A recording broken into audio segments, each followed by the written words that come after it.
साथीहरू यही आउने ज्येष्ठ 9 गते शुक्रबार अर्थात् भोलि अपरा एकादशी व्रत पर्न गएको छ। हजुरहरूले आफ्नो घर आँगनको सरसफाई गर्ने, बडारकुडार गर्न सक्नुहुन्छ, बेसार जल छर्कन सक्नुहुन्छ, तर घरमा पोछा चाहिँ नलगाउनु होला है साथीहरू।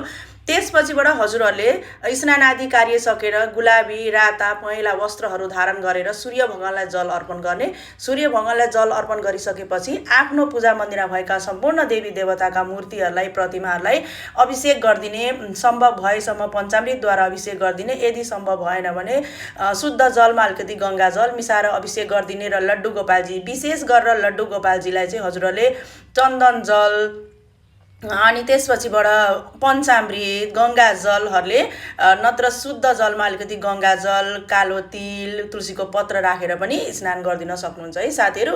यसो गर्नाले चाहिँ एकदमै राम्रो हुन्छ। र विशेषमा चाहिँ हजुरहरूले भोग के को लगाउने भन्दाखेरि चाहिँ काँक्राको भोग लगाउन सक्नुहुन्छ र आँपको पनि भोग लगाउन सक्नुहुन्छ है साथीहरू। हजुरहरूले ध्यान दिनुहोला।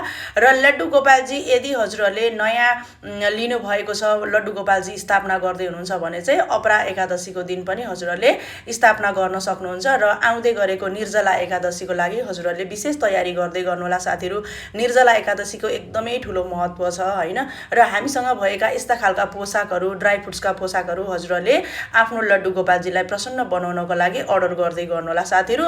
र यदि हजुरहरूले अपरा एकादशीको दिन हाम्रो पूजा कोठाबाट पूजा गराएर लड्डु गोपालजी चाहनुहुन्छ भने पनि हजुरहरूले अर्डर गर्न सक्नुहुन्छ। हामी लड्डु गोपालजी पूजा गरिदिन्छौँ। त्यसपछिबाट निर्जला एकादशीको दिन हजुरहरूले स्थापना गर्न सक्नुहुनेछ। र राधा रानी पनि हजुरहरूले अर्डर गर्न सक्नुहुन्छ साथीहरू। असीम कृपा प्राप्त होस् सम्पूर्ण भक्तहरूमा आशीर्वाद। जय श्री राधे, जय श्री कृष्ण, राधे राधे, जय होस्।